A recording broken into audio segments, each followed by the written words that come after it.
In the film, comparisons with ghosts are inevitable. After all, the movie is about a bereaved woman whose companion returns from the dead. But this British production starring Juliet Stevenson and Alan Rickman takes a wide berth around the kind of button-pushing found in Ghost. It presses with lighter fingers. Since cellist Rickman's recent death, Stevenson has been living alone. But, as she tells her psychiatrist, Rickman has never left her side.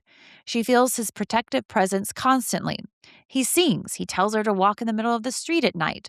For some reason, he seems to have picked up a little Spanish. His accent, she says, is terrible. When Rickman actually appears before her one day, a strange chapter in her life begins.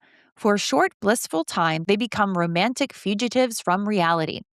Stevenson is refreshingly understated. She modulates effortlessly between pleasant normalcy and driving obsession. She's a real character, having a good ball and blowing a dripping nose. Rickman gives a wonderfully sleepy performance. The afterlife has left him tired and pale. His speech is slow, his lips are cold, and he blames the government for just about everything. Writer and director Anthony Minghella blends his supernatural without special effects. When a lonely Stevenson tinkles on the piano, the camera reels around to see Rickman quietly accompanying her with the cello. It's the beginning of a winter of romantic discontent. Stevenson is going to have to choose between Rickman and new suitor Michael Maloney. The biggest flaw in the movie, he's unbearably endearing. While the inevitable conclusion may not have Ghost's three-hanky factor, it is a sweetly affecting tug of the heart. And that is a review of Truly, Madly, Deeply in May of 1991 by Desson Howe of the Washington Post. Hello and welcome to Total 90s Recall. I'm Molly. And I'm Chloe. This is the podcast rewatching 90s films, asking ourselves, are these really as good or bad as we remember? Chloe, we're talking about Truly, Madly, Deeply. Had you seen it before we watched it? I hadn't actually, and it's a funny one because I think of it as having quite a reputation as one of Anthony Minghella's early films, and it's got this real double-hander between Juliet Stevenson and Alan Rickman. But it's funny because I feel like it's slightly dropped off the radar in terms of everyone's memory. And I always felt like it was a film I should have watched. And then I found that it's quite hard to dig out. You can buy it on Amazon Prime, but it's not a film that is very prominent, I would say.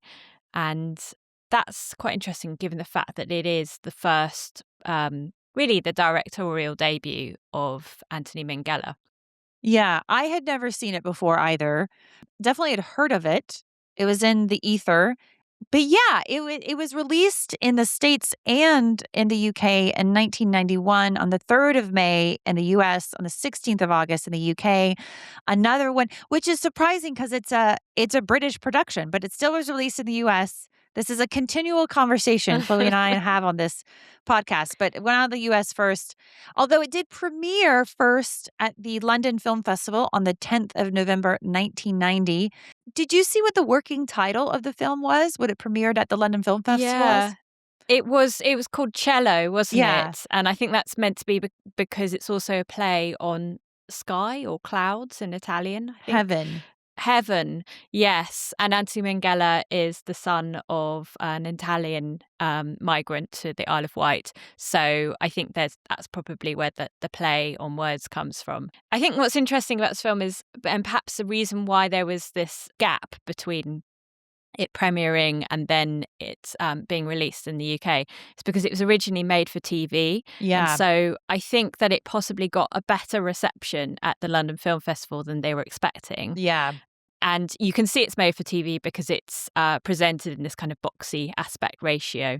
Yeah. In the days when we used to literally have a box to watch telly on, we didn't have any of this widescreen nonsense in our living rooms. So I think it got a better reception from critics. And then they thought, okay, actually, although it's made for BBC, we're going to put it out in cinemas. Yeah. And because it was made in just 28 days and it had a budget of $650, but I don't know, probably £500,000. $650. $650,000. $650,000. Sorry, $650,000. I was going to say, I mean, I know British productions are low budget, but but that's really a lot. I'm not sure that would feed the cast and crew. I think Chloe already said this. It was the feature debut of writer-director Anthony Minghella. The real story behind the film, we'll get into it, as they say. It was starring, as they already said in the review, Juliet Stevenson. I would say more of a character actor, at least from maybe an American's perspective. She was in Emma, the 96, I believe, but the Gwyneth Paltrow Emma, and Bend It Like Beckham. But I think for American audiences, she's definitely like a character actor. She's one of those people like, oh, I know her. I've seen her in things. I don't know if you feel the same. Her reputation was really kind of burnished on the stage. Yes. And it's the same with Alan Rickman. It's just that Alan Rickman happened to go to Hollywood, a year before or something, and then immediately get cast as Hans Gruber in Die Hard and then become a star. But I think it says something about Alan Rickman, the fact that he came back to work with his old friends, Juliet Stevenson and Anthony Minghella, to make this really low budget film. But I think that's one thing I love about British actors and the British industry. This is happening in America, but in America it used to be like you are either a film actor, a television actor, or a theater actor. Whereas and that's changed. That's changed now in America, especially with the renaissance of streaming and whatnot. But I feel like throughout British history, you might be a film actor one day and you're back at the theater the next. I'm not going to make a comparison between which actors are better, but as far as like Britain versus America, I won't do it. But I do think it keeps you as an actor on your toes and it keeps you fresh. Well, I think maybe it's just that there is more opportunity in America for doing TV, because there's so many channels and it's a huge market and you know all of that. Whereas in the UK, and it's sort of hard to talk about it from the perspective of 35 years ago, but I suppose in the UK, if you're going to be an actor, you're going to do theatre, and everyone does Shakespeare. It's you have to. You're not allowed to leave school without having done Shakespeare to some degree, and everybody does the theatre sort of rep circuit, and you're going to take the opportunities where they come, whether that's audio drama or TV. It's that kind of joke of all actors are in Casualty or Holby City or Emmerdale or something. Yeah. It's Law and Order in America. Anyway, but as you said, Alan Rickman's also in it. This would be 2 years after Die Hard, 1 year before Robin Hood, and 4 years before Sense and Sensibility. And then we also have Bill Patterson, Sandy, her boss. You may know him from the dad in Fleabag, or he's also been in House of Dragon. Michael Maloney, who plays Mark. Again, another Shakespearean actor. But if you're watching this, if you would know him from The Young Victoria, Notes on a Scandal. Again, a person you'd be like, oh, I know that guy. Then I don't know if you saw this, very important cast member, Squeak, which is the name of the rat. I did indeed. I laughed at that in the credits. And the rat, it plays an important and a crucial role. Yeah. Squeak really, really gave it. Really gave it his all. Yeah. Or her all. I don't know. I don't want to be gendered here. Yeah, this was a very popular film with the critics. I think this was something I couldn't quite find in my research, but I think you're probably head on, Chloe, is that they didn't realize what they had when it premiered maybe at the London Film Festival, but it was very popular with critics. It didn't get many big awards. It did get nominated for some BAFTAs, including Best Actress and Actor. It won Best Screenplay, but it got a lot of critics' prizes. This is the log line from IMDb. Let's see what we think of it, Chloe. A woman dealing with inconsolable grief over the death of her partner gets another chance when he returns to Earth as a ghost. Yeah. I mean, I think perhaps what isn't quite clear from that summary is the fact that it's technically a supernatural drama, but it doesn't feel that way. No. It has a very grounded feeling, again, quite a theatrical feeling, because so much of it takes place, at least for the beginning, first half, in the flat, Nina's flat. And So a lot of it's a dialogue-heavy, performance-centered film. So there's no supernatural essence to it. And when Nina asks Jamie, her dead boyfriend, what's heaven is like, he doesn't really know. He hasn't really got anything to say on that. So yeah, it's a fair summary, but it doesn't capture the essence. No. I mean, you could almost say you could use the same log line for Ghost, which this film got a lot of comparisons because this came out after Ghost. But, we're watching this because on the day that we are recording, it has been a decade, 10 years, I can't believe it, since Alan Rickman's death. And so we wanted to commemorate that somehow.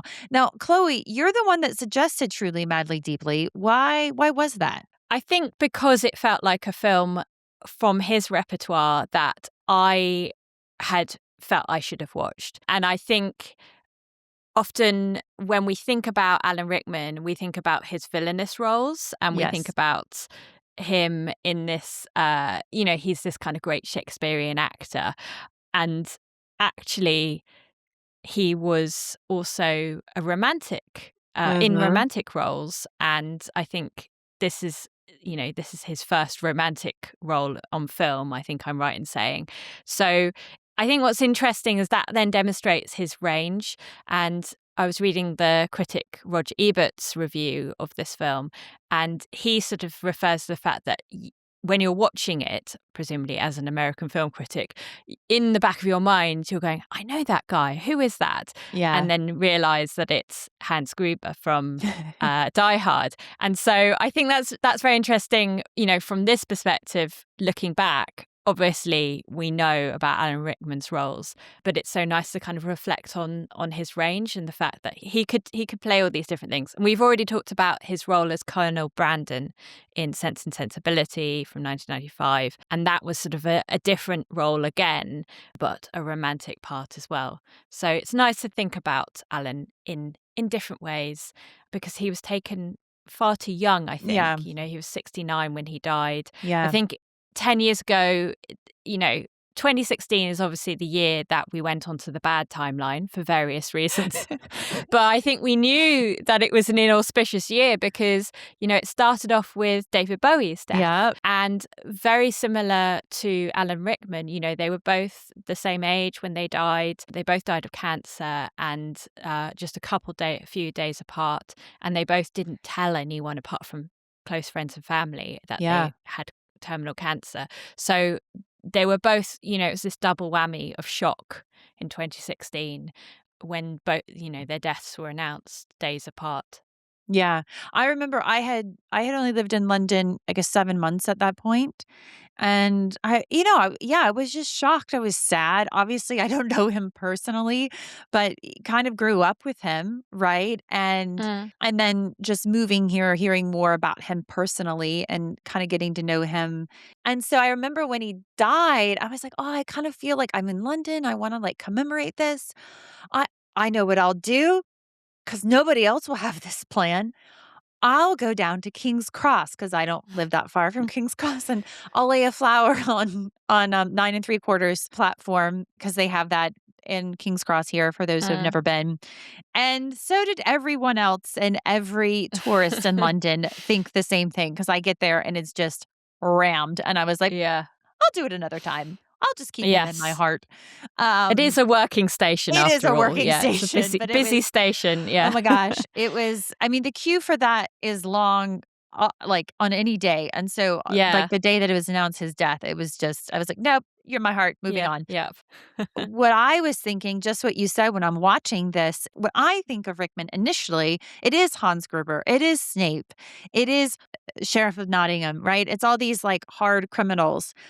But then you see him, we talked about him in Sense and Sensibility, this softness. But I was actually more impressed watching this with him because it's so natural. It's so it is very soft. And this felt like an actual human being. This wasn't some Shakespearean character or some Austen character or some villain. This is these two people. This is how they interact with each other. This is a lived person, which was really lovely to see. just Yeah. like his range. And I was like, Yeah. oh my God. It's a little bit ironic, isn't it, that he feels so human and yet he's dead. Yes. Yet he's dead. Yeah. Yeah. And it's interesting, he didn't appear into the film until 26 minutes in. Mm. You know, this is really Juliet Stevenson's. I mean, you could really say Mm. this is mostly her film, and Yes. you could argue he's a supporting character. Obviously, he's the bigger name, and Mm. that's why you would, you know, say that they are on equal footing, and he certainly has a presence. Yeah, I mean, I think on that, Anthony Minghella was sort of came to this film because he had been working on British television shows, things like Grange Hill and Inspector Morse, and he was offered the opportunity to direct an episode of Inspector Morse, which was massive in Yeah. those days.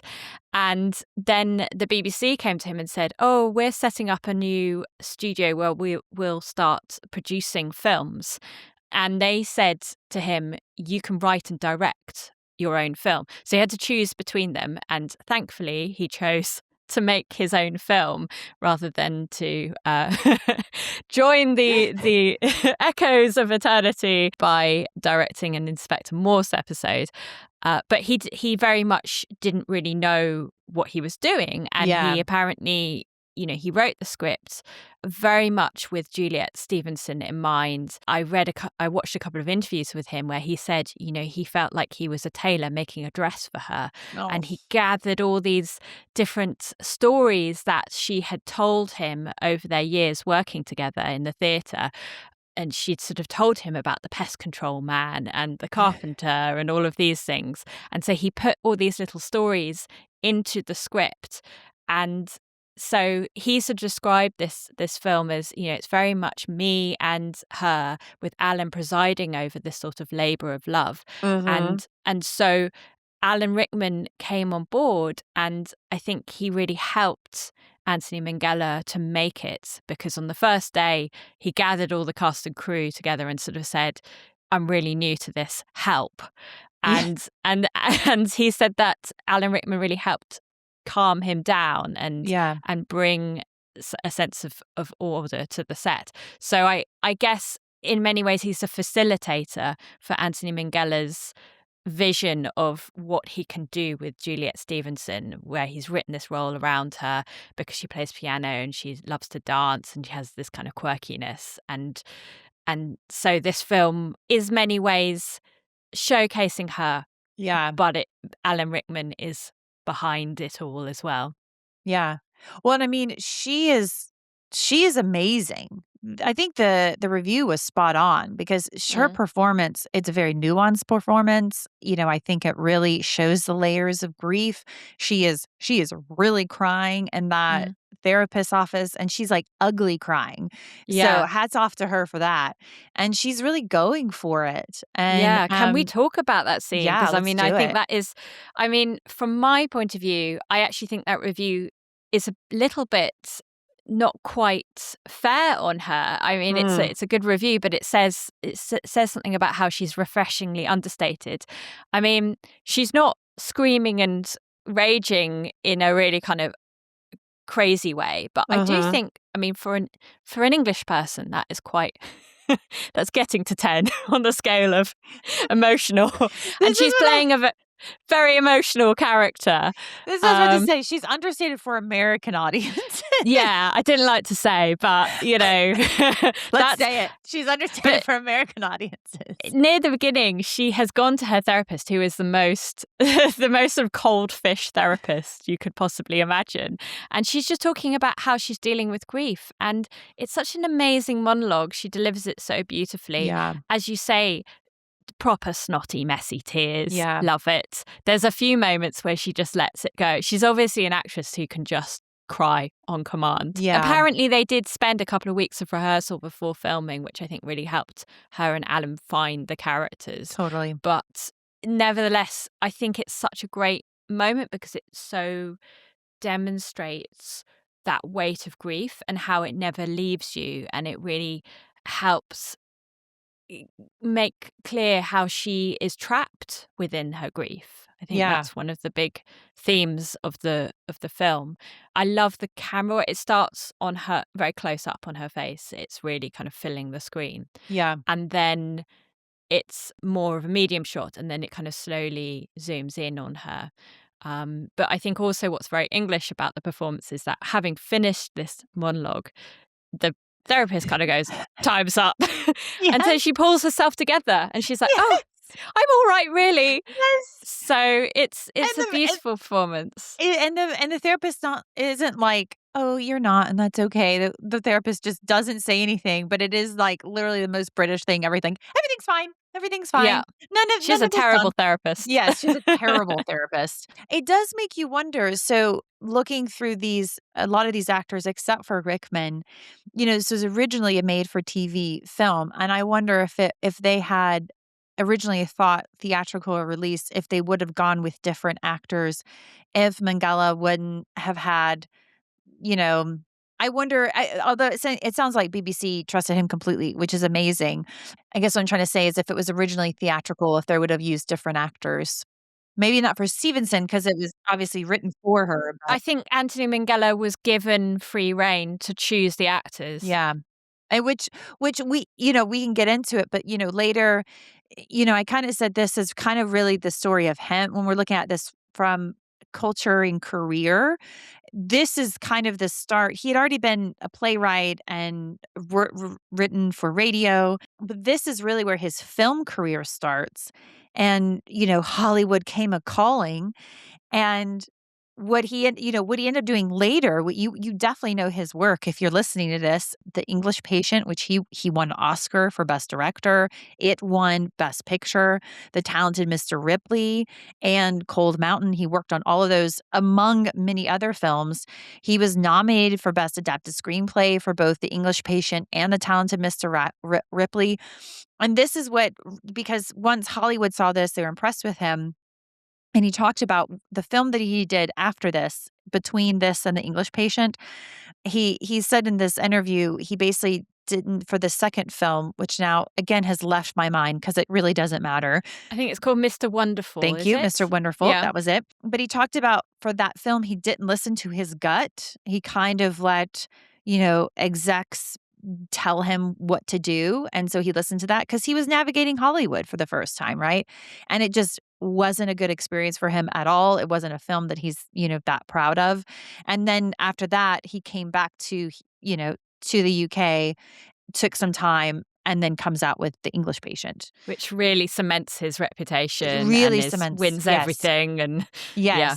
Yes. Of course, we're going to compare this to Ghost, and a lot of reviews mention Ghost. I think that's a understandable comparison. So since everybody else is doing it, let's do it real quick, because what I liked about this is there are a lot of layers to this film. The Ghost it's kind of, grief, but also revenge. And it's kind of like ABCD happens, right? Whereas there's so many layers. There's obviously like grief and love, but there's the whole like xenophobic and immigrant story, which I loved seeing is still true today. These immigrants who were a documentary filmmaker, Nina's client, and then she goes to see her friend who's working at a cafe, but used to be a doctor. So I loved this little side story, and I feel like everything just kind of gave it a little bit more depth. Yeah. Again, I don't want to completely compare it to Ghost, but I think it is a layered film.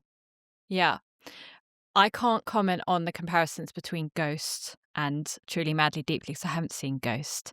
So I can't wait till that we film do has it. passed me by. But I suppose, going back to that thing of it's a British film, it's not a film that is about big dramatic moments, but I think it finds the drama in these small personal moments. Yeah. So, I loved, again, just to sort of highlight Juliet Stevenson's performance, I think there's a moment where she essentially falls out with her sister, and it's because her sister brings her son, Nina's nephew, along to her flat, and her sister's sitting on the couch with her, and she's got her nephew on her lap, and She asks Nina whether or not she would lend or sell Jamie's cello to her for the nephew to learn to play cello. And Nina is instantly has an almost physical response. She is repulsed by this Yeah. request. She goes, "It's like asking me to give you his body." She's so upset and horrified by the idea that, you know, the cello would be treated as just another object, when actually for her the cello is Jamie. And Mm-hmm. she almost sort of she pushes the nephew off her lap. She immediately kind of closes down physically, and her voice sort of tightens, and it's just a brilliant performance. And that is kind of a standout moment. There's no plate smashing, there's no screaming and Mm-hmm. shouting, Yeah. but it's a memorable moment. And again, it tells you so much about how grief-stricken she is Yeah. without saying, "I'm really grief-stricken." Yeah. Was it just me? But okay, we never quite know how long Jamie has been dead, correct? No, I don't think we know. I think that she refuses to tell the therapist at the beginning, but Yeah. I suppose we assume that it's been I assume maybe about a year or something. You know, something like when people are starting to ask her to get over it, Yes. essentially. Well, and I thought because when her sister's over, she's like, "Sell the house." I thought she said, "It's not like Jamie ever lived here." Mm. And Yeah, she so bought the flat with that, and they weren't married, so I guess she might yeah. have bought the flat on her own. But yeah, perhaps after Jamie died. But maybe he had definitely had seen it because he said I think he said or she said, "Yeah, I told you not to buy this or you shouldn't buy this." Or Mm, maybe they both said it that he said that. mm. But I bring it up because it's like, yeah, how long has Jamie been dead? But yeah, I think a year. Also, why do all the women except for Nina are pregnant in this film? Because her sister's pregnant and Maura, I think is her name, her Maura, client is yeah. pregnant. Just a little observation. Well, I suppose it's a way to, because it's something that Neela says in her, you know, wonderful monologue to the therapist, where she says that she's angry, and I think kind of hints that she feels like she's being left behind because she's lost the love of her life and she can't have Mhm. children with him. So, you know, that comes back into play towards the end where she's saying, "It's life I want." And she talks about the baby that Mara has and how she held him or her in her arms. And so I think there is this sense of she's put her life on pause. Yeah. And part of that, and we can kind of question to what degree putting your life on pause is the same as not having a baby, but it is something that she wanted. Yeah. And so fair enough. And so she's not fulfilled that desire because, you know, her life has stopped with the death of Jamie. It's interesting because I think this film, you know, we have the grief, the love themes, and I think they obviously really explore the grief really well. Real aside, talking about the cello and Rickman, I was kind of curious. I was like, did Rickman learn to play the cello? Like, how is he doing this? And he didn't. He used a clever trick. He handled the bow with his right hand himself after taking a few lessons, and then a professional cellist stood behind him, Caroline Dale, placing her arm through his armpit to play the left hand fingerings for close-up shots. It looks really convincing, It doesn't it? Yeah. looks so convincing. Yeah. And I Sim suppose maybe that's a nice point to kind of talk about when he first appears. And apparently they didn't rehearse or block that scene because Anthony Minghella sort of said, "This is the one scene we can't rehearse." Mm, And so he left it for them to just work out in the moment, so that it felt spontaneous. And it really does. it really And so she's does. playing the piano, and then the camera sort of moves. I don't think it really wheels around, but it moves to Mhm. show him behind her. He's accompanying her on the cello. And apparently they placed enough cameras so that they could cover that scene without having to sort of, yeah, block it beforehand. And I think it's such a kind of, I was rewatching it today. It's such a kind of natural, spontaneous moment because she realizes that he's there. Yeah. And then she rushes up to him and she's sort of touching him. She's Yeah. trying to make clear to herself that he's real. It's interesting because I wrote down, it's a bit much for me. I was like, this is, but then again, to be fair to her, if your lover that you've been grieving for maybe a year suddenly appeared, I don't know how I would act, but I was just like, whoa, girl, this is. Oh God, I really believed it. It's funny because I really felt that is the reaction you would have. Then they sort of sit down together. They're sort of in a very kind of intimate way because they're just sort of huddled against the wall in her messy flat. They don't quite know how to be together. I mean, it's an interesting turn by Alan Rickman. I mean, I wonder what you thought about him because he's sort of referred to as kind of wonderfully sleepy in this, and he is quite sort of laid back. But there's comedic moments as well in his performance. I thought it's funny you bring that up because I thought that was really interesting when they brought that up, wonderfully sleepy. I didn't see that. That's not what I thought, but I could see why you would describe him as that. I mean, he has been dead. He is dead. What am I saying? He is dead. So he's cold all the time. He's cold. So he's all always the time, huddled under covers, which I love.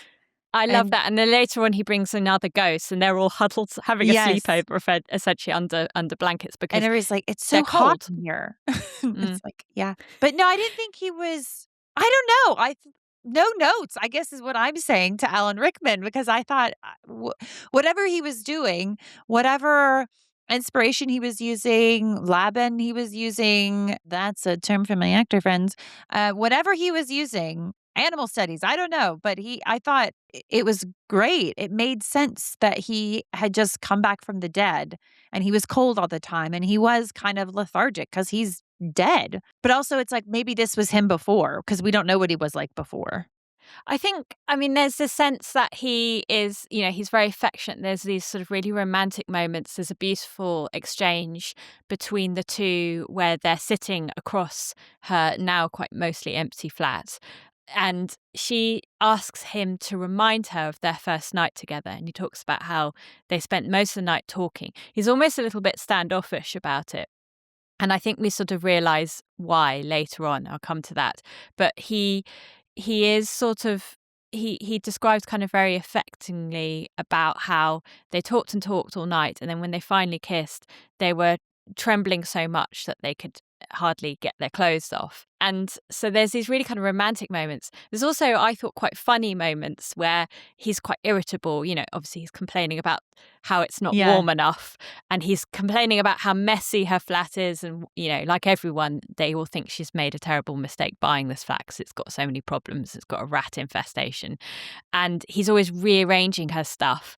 And he's still angry about the government, which would have been Thatcher at the time the film was made. Think of that. Yes, of course. Thatcher would have been the Prime Minister. And then it was John Major upon the film's release.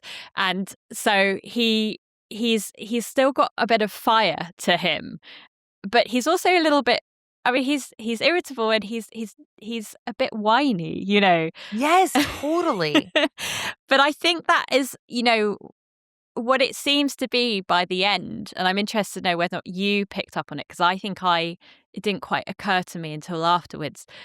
He's doing he's amping up the annoyingness because he's driving her away. Yes. He's trying to make her understand that he is not this idealized person. So he's generously making her realize that he's a pain in the ass or playing the role of a pain in the neck to get her to get over him. Yeah, no. So in the moment I was watching this, I was like, Jamie is kind of an asshole? Is Jamie kind of an asshole? And that's what we're kind of learning. And that maybe one of the themes or messages of this film is that we look back on things with rose-colored glasses, especially when people die and we put them on pedestals. And so maybe Jamie wasn't like this great guy. Like she did love him, but maybe, he's kind of an asshole. But I don't think he's is he an asshole or is he just a human being? No, but this is what I'm saying because this is kind of what where in the moment where I thought it might have been going because he is like, oh, you're getting home late. And like, oh, my friends are over. Like, why are you so mad? Because you're the one getting home late, which is kind of a jerk thing to say. Like, this is her flat and his friends are in her bedroom. His ghost friends are in her bedroom and she can get home whenever she damn well pleases, damn it. So in the moment I thought, I wonder if that's what one of the themes this is trying to get across. But then towards the end, I I felt the ending was kind of like he can't move on until she moves on. Now I don't know if maybe Yeah. it's just he wants her to move on so she can move on because he loves her, or he can't move on until she moves on. But the reason I thought it might be he can't move on until she moves on is because all of his friends were really like rooting and trying to help him and all this kind of stuff. Well, there's this moment, isn't there, where he's alone and the other ghosts come to him where he's sort of saying, yes, the plan has worked. Yeah, or something. exactly. Yes. He's looking out the window she's with her new boyfriend and he has a smile on his face, a kind of sad smile. So it is that sense of like, she has, as she said, chosen life. And I think that's really lovely. But, you know, he says the theme at the beginning where he sort of says, that capacity that people have to love, where does it go? Well, apparently it floats around for a while and it's really hard for people to get, you know, what do they do with this love that has now become a burden because it has nowhere to go? Yeah. So I think that's wonderful. But obviously also it is something that smothers her. And so I think it's interesting that the film spends a lot of time in this flat, which is a problem. It's got problems with its pipes, the brown water coming out of the tap. It's got rats. And it's quite claustrophobic. And when she first gets Jamie back, she spends all her time in the flat. And, you know, that wonderful line of they become fugitives from reality. Yeah. She is in this little cocoon. But then as he becomes more annoying and becomes, you know, the rat infestation is replaced with a ghost infestation, as she says, then she's spending more time outside and we're escaping into the wider world because she's sort of being driven out. So I love the ghosts though. They are very funny and they're cinephiles. They love watching videos all day long. They're watching like old cinema, which I love. Yes. And they're like, oh, because they're from different. Yeah, I know this guy. Actually, what happened is because he died and he got run over. He told me. Because they're replaying it, aren't they? And also because they're possibly from different eras. Exactly. When at one point there's a shot of Jamie and behind him are all the ghosts. And there's one ghost who's in some sort of like Victorian era outfits, like so you sort of realize that maybe there's a bunch of men. I don't know why they're all men, but they're all sort of unable to move on, or else they've come back to help him, be a pain in the neck. So let's talk about the new beau, Mark, played by Michael Maloney, Shakespearean actor, another one. What did you think about Mark for Nina? Well, I think he reflects her quirkiness and the fact that she has this very outgoing personality and he entrances her. There's obviously the lovely scene where they have their first date, which is cut short, and he says, let's tell each other everything about ourselves whilst hopping on one foot. So they're he sort of monologues very, very fast about his life story whilst hopping on one foot on the South Bank as they go past the National Theatre, and then she does the same. And I think he's obviously I suppose the problem is he doesn't get much screen time, and so we don't get a strong enough sense of him in three dimensions. And so he's kind of just a swell guy. He manages to diffuse a violent argument through magic. With magic. And he's also, you know, his job is he works with people with special educational needs and disabilities, and they are all rooting for him to get together with Nina. In many ways, he's kind of the male version of Nina. Yeah, he almost has to be perfect so she can leave Jamie behind. And we learn he's 32, which I'm like, 32? You look like this is I will say with like 90s films, every time I look at them, I'm like, you look so much older than what you say you are. It's the hairstyles, it's though. The hairstyle, you know, I know. Nina's got a kind of Princess Di kind of bouffant. throughout it. I wonder if, in 20 years when people are looking at our films, my daughter will be like, "Oh my God, they're only 25. She looks so old." I don't know. But anyway, but he's okay that he's been basically stood up and that she's really late. They've missed the show at the National, which aren't cheap tickets, by the way. Although maybe they were in the early 90s. I don't know. It was a simpler time. They're probably a $5 Yeah, each then for the best seats. Exactly. But yeah, he's like, "Oh, it's okay. Let's do this fun thing," which is obviously very endearing and very silly, and it brings out the silliness in both of them. He casually drops he had a suicide attempt. Mm. I think that what did the reviews said, the biggest flaw in the movie, he's unbearably endearing, which I kind of agree with. Yeah, he's a bit too good to be true. But Yes. then when you first meet someone, you probably do put your best side Yes. forward, and that's that aspect of, when your dead lover first returns from the afterlife, you only have, Yeah. you only see the good As we side. You do. don't see the fact that he's always putting the bloody heating on, Yeah. which is an issue I can very much relate to. But yeah, I mean, I think the other sort of thing that I was toying with is this idea that he works with marginalized people, she works with people from abroad. The film, as you said, kind of reflects on the fact that they're living in a time where they feel that xenophobia is rife, and there's that confrontation with the cafe owner and everything. So I think there's a sense of this wider world and everything. But I thought also, interestingly, she's an interpreter, and also she's speaking a different language. She's meeting people who've been sort of transplanted, if you like, from one place to another. And Jamie has as well. Yeah. And so maybe the reason why it has her as an interpreter and have all these people who are from different backgrounds is trying to work to this theme of talking across barriers and connecting with people who are from different places. Trying to land this without sounding cheesy, but what is the most the biggest journey one might take? It is to and from the afterlife. Yeah. So I sort of thought there were these themes going on, and also music as well. But I wonder, my slight issue with this film is I think it maybe doesn't always fulfill or explore its themes. Yeah. Or its relationships between the characters as fully, as you were saying with Nina and Mark. It starts things up and it doesn't necessarily fully explore them. Yeah.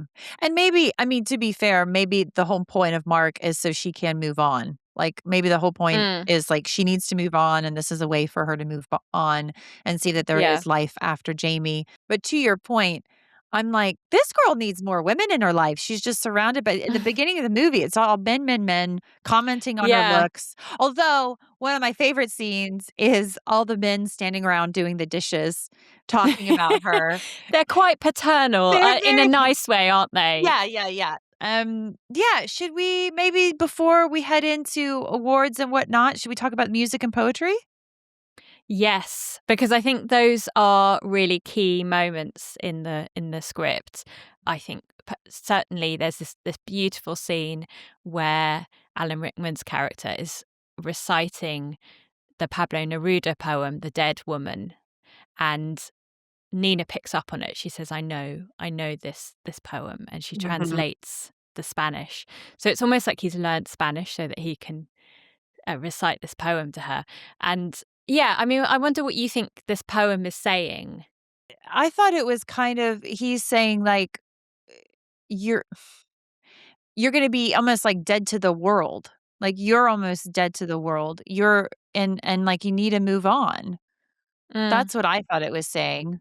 Yeah, because there's a line, isn't there? I think it's I want to quote this correctly. Or maybe rather than, I think a better way to say it is, I've gone, but you need to keep on living. So the line is, as she translates it, Okay. My feet shall long to go to the place where you are sleeping, but I shall go on living. And so I suppose eventually I took it as this message to her that I'm I'm going to be gone, but you will carry on walking away from me. But there will always be that connection between them. So I think it's a really beautiful use of a poem in the script. No, it's beautiful. And it's very sexual kind of. At one point, I was like, "Oh my god, they gonna have sex now?" Here's a question for you. Was this whole thing in Nina's mind? Was Jamie really there? I did wonder about this. It's interesting because also in this world, in the kind of logic of the film, physical objects are moved. So they're like a very, very thoughtful, artistic poltergeists. They're Yeah. playing music and they're rearranging the furniture. And all of this could be something that she is doing in a fugue state and she doesn't Yeah. realize. At one point, she does say to him, you're maybe a figment of my imagination anyway.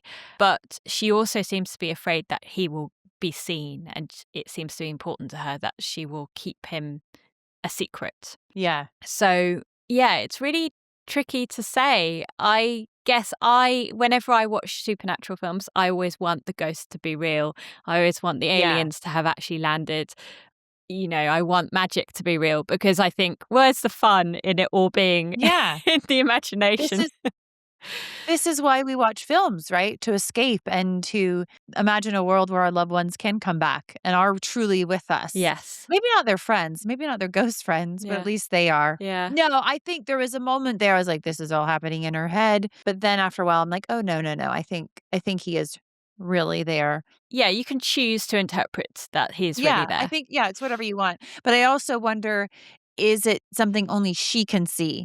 Like, I wonder if the pest control guy would ever have seen her or seen him rather, but she's the only one that can see him. And speaking of the pest control guy, to go back to the other men in her life really quick, I did love him so much because he's like, oh, I tell my wife about you. And I love that bit. It's the most poignant moment, isn't it? It is. And he's like I feel like he's like the one person that understands her. Yeah. And what's great about that is we don't know if it's in the same way that she talks to Jamie or if his wife is, come back from the dead too.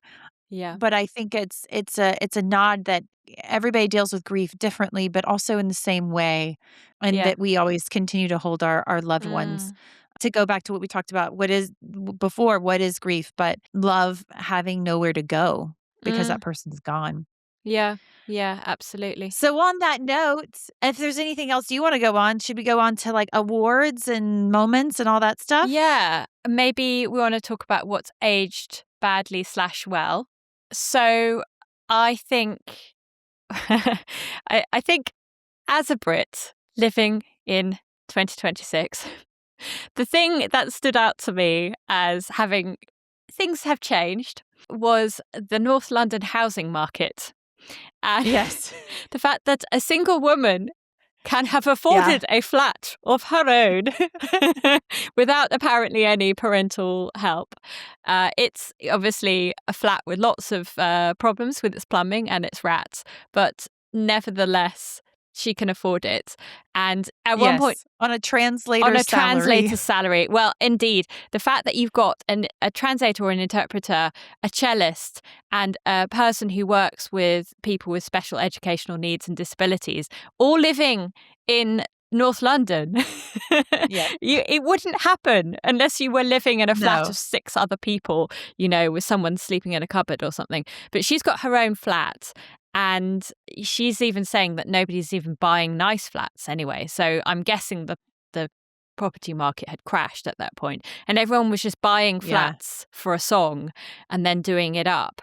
All those houses would be bought up and done up by now, and they would all be those flats. Her flat would be worth £1 million, even without it being done up, probably. Oh my God, yeah. Well, and I don't know, I don't know about Highgate, but I know in my area where I live now is definitely transitioned or transitioning. But 15 years ago, certainly when this film takes place, you would not want to buy a house where I live, in 1990. I guess you could have afforded the house that I live in now on a translator's salary. But on the flat, I would like to say that from a filmmaking point of view, I love the design of the flat. I'm not sure whether or not this was actually the flat itself. Interior shots were in Bristol or London, because I see it was partly shot in Bristol. Mm-hmm. But, to echo what I was saying about A Few Good Men, I love a 90s movie flat. I love it when it's a sort of charming mess.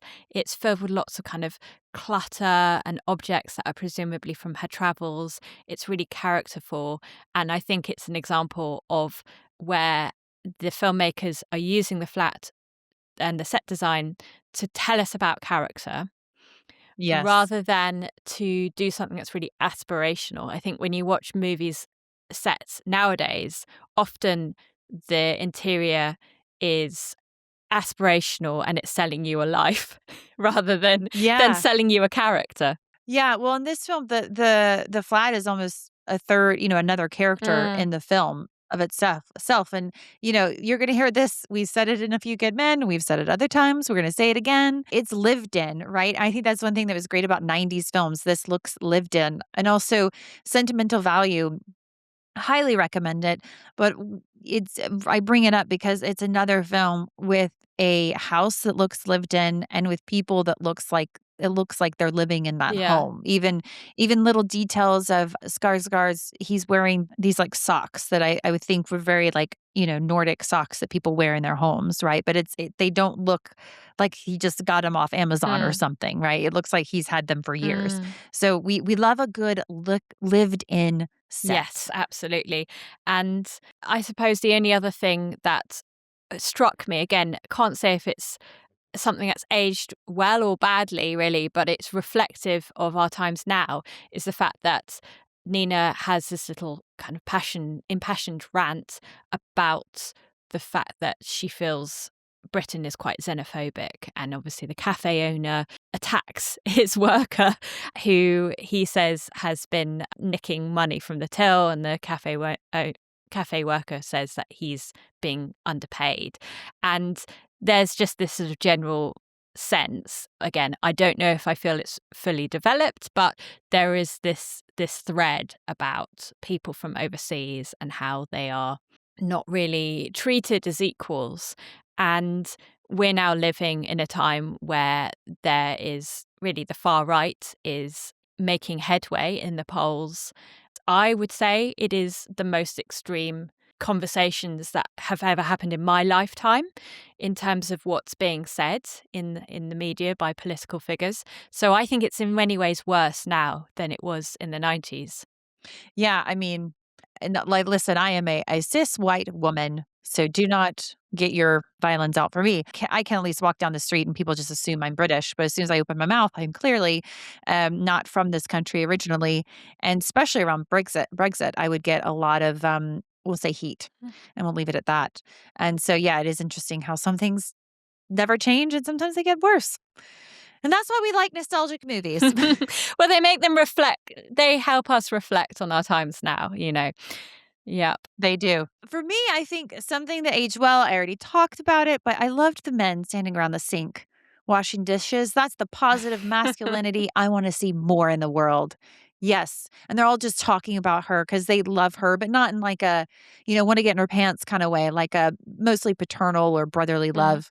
I think something that didn't I don't know if this is aging terribly or what, but like all the men commenting on her looks and saying how much they love her. And okay, guys, we get it. Like you're all, I guess, in love with her, but I don't know. I just thought all the comments on her looks, I was like, this isn't aged I well wonder if I for suppose me. the context is that they think that she's going to sort of never find anyone else. And so it's almost Yeah. this idea of she's wasting her life mourning for a man who's gone, She's wasting all her good She's looks. wasting her good looks, indeed. So that it hasn't aged well, I agree. But I think it's such a small part of the film that, It is. I'm going to move on to like most 90s moment line scene. Oh, yes, I For love me, that. that was the exchanging the numbers on the bus. Like they're looking for a pen. They have to write it on her hand. She's asking like some other random Mm. person. And yeah, I was just like, oh my gosh, this is so 90s because you wouldn't have a phone to give them. You wouldn't, yeah. But on that point, do you not believe Yeah. that it was better then? Because here's my thinking.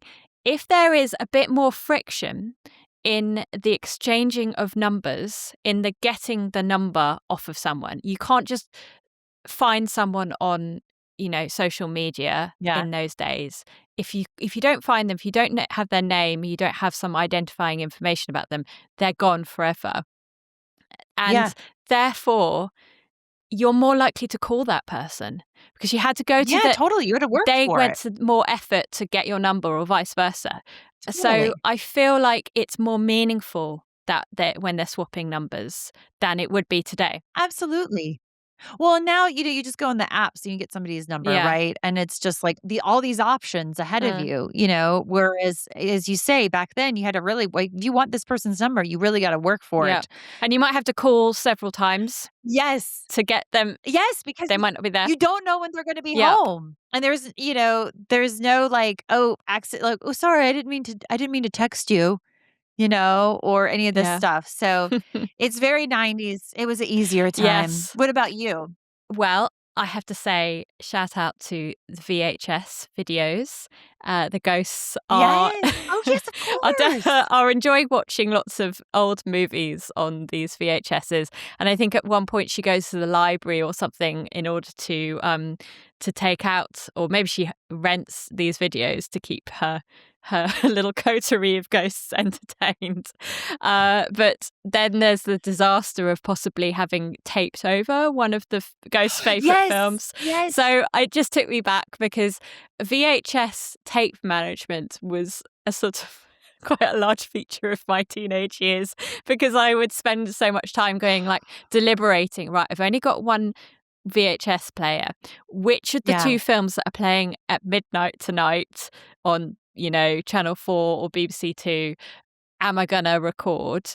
And do I have enough tape left on this one? Or do I have a spare tape? And should I record over this thing? Am I actually ever going to watch it? Or do I want to keep this? So, yes, these were the troubles that we lived with. Not only that, but if you recorded over and over and over, like, the tape would run Yeah. out. It would just Yeah. wear, or if you watched it too much. When I was a kid, I was obsessed. I cannot remember if it was Supergirl or Sleeping Beauty, but I think it was Supergirl. I loved that film. It's the '80s Supergirl.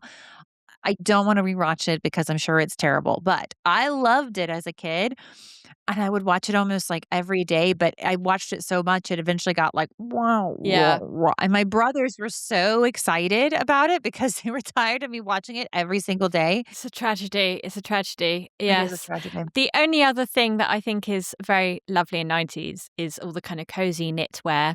And Ugh. there's a sort of particular cardigan with, I'm gonna guess, is a kind of Peruvian design on it that took me back. Nina has it and she wears it a couple of times. And then she's also got quite a kind of Princess Di bouffant hairstyle throughout. So Yes. yeah, it's just the times. It's very down to earth. Yes, a simpler time. What about any awards? Do you have any awards you wanna Well, give I it? would like to shout out to the best musical sequence in the film.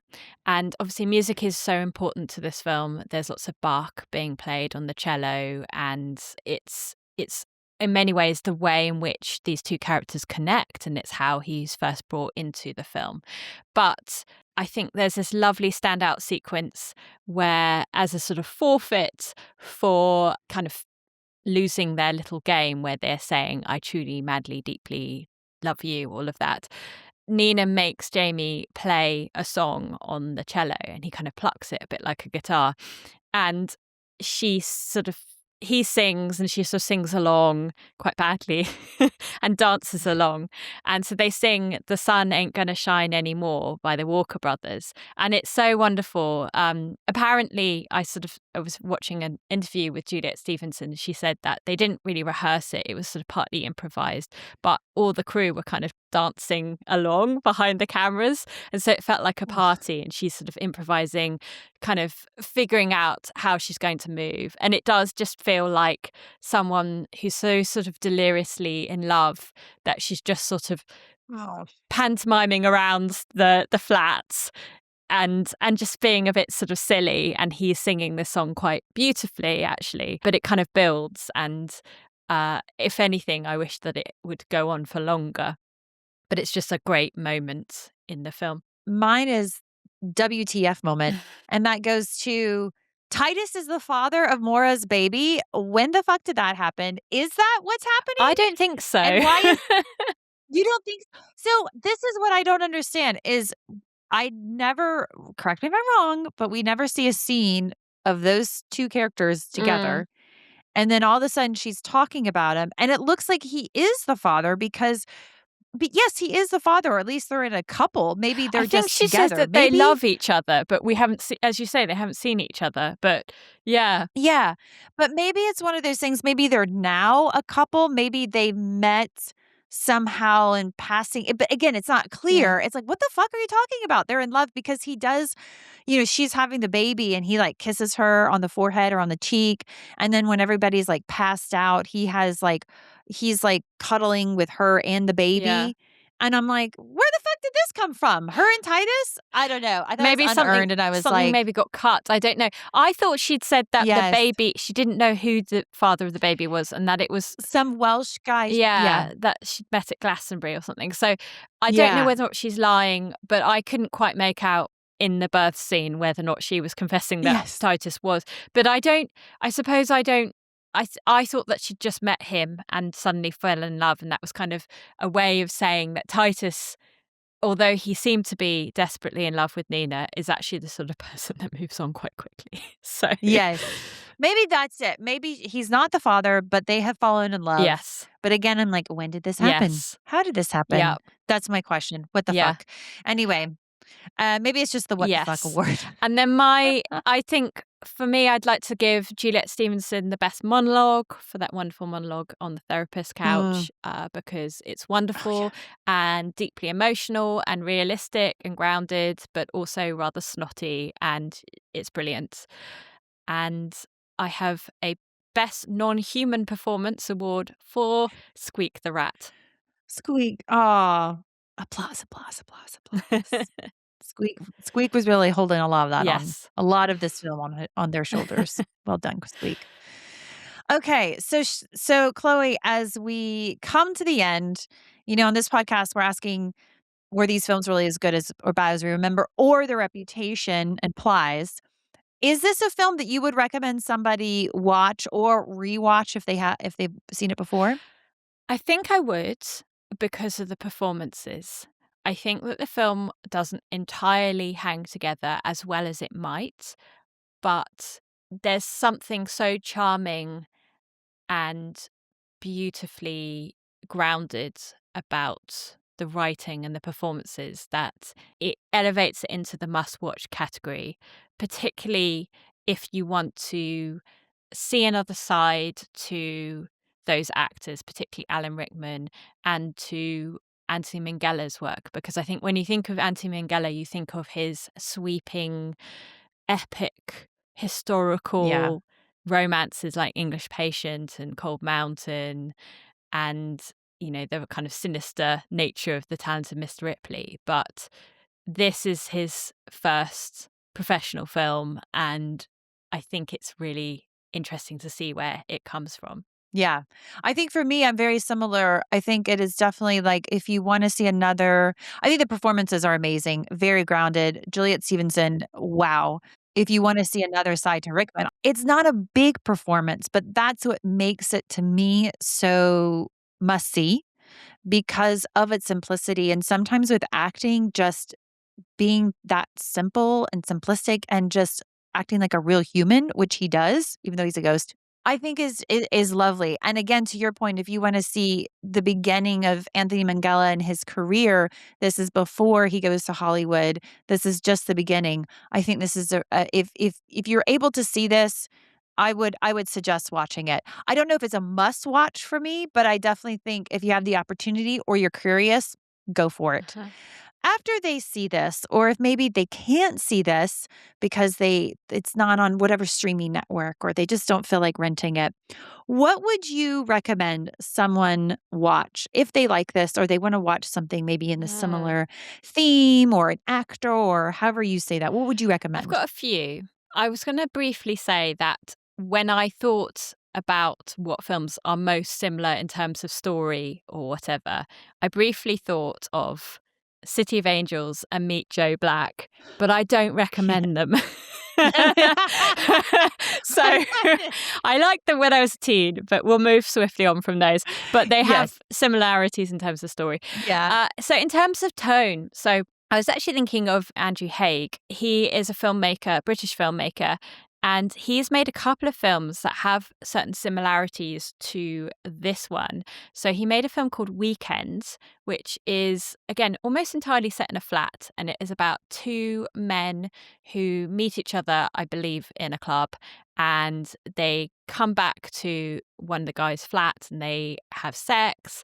But then it's not actually a one-night stand. You know, the other guy basically just stays for the entire weekend, and they just talk really and spend time together.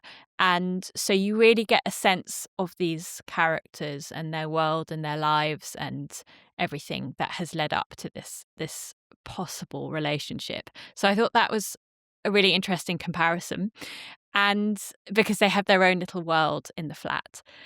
And then he also went on to make a film called All of Us Strangers, which I don't want to give away what's going on, but there is a point of similarity to that. And then also it is also set largely within a flat.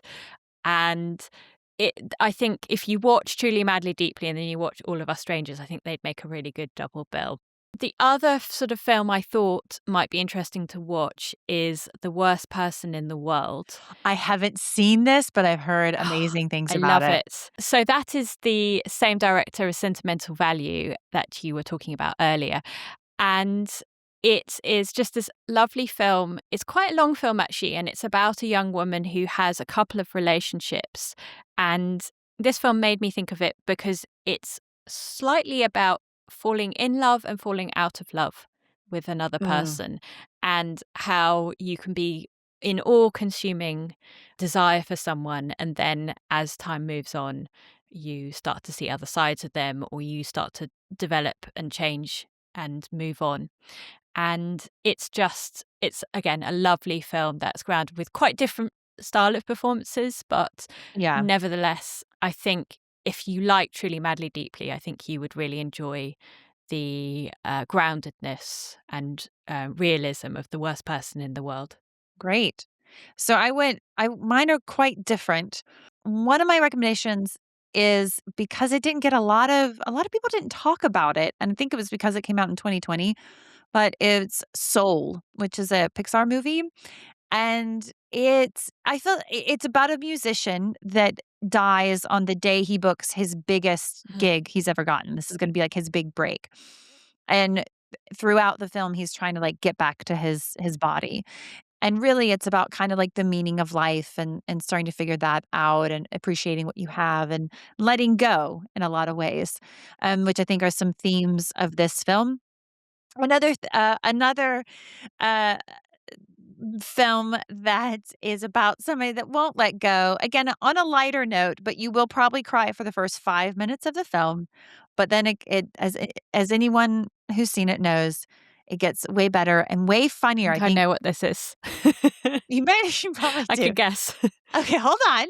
One thing I will say about this film, it's not laugh out loud. It is funny bits, but not laugh out loud. But I'm going to suggest Up. Is that what you're going to say? Yes, because it's so famed for having the most heartbreaking first few minutes. Yes. And it's got a whole relationship in the first 5 minutes. I don't want to say he hasn't let go of his wife, but, he's really grieving her. He's walled up the rest of the world. But then, he starts to open himself up to the world and goes on an adventure, if not reluctantly. Actually, no, he starts the adventure, but then, anyway, it's a sweet movie. Well, this has been Total 90s Recall, your 90s film podcast. If you want more Total 90s Recall, you can follow us on Instagram at Total 90s Recall. That's Total 90s Recall. You can email us if that's your thing, total90srecall@gmail.com. And if you're liking this show, please like and subscribe wherever you are listening. 5-star reviews really help with our discoverability. But if reviews aren't your thing, then tell a friend, tell a family member, tell your dead ex-lover or your resident ghost, or even the rats in your house. We don't know. We don't judge here at Total 90s Recall. Just tell whoever you want. I'm Molly. And I'm Chloe. Thanks for listening, and we will see you at the movies.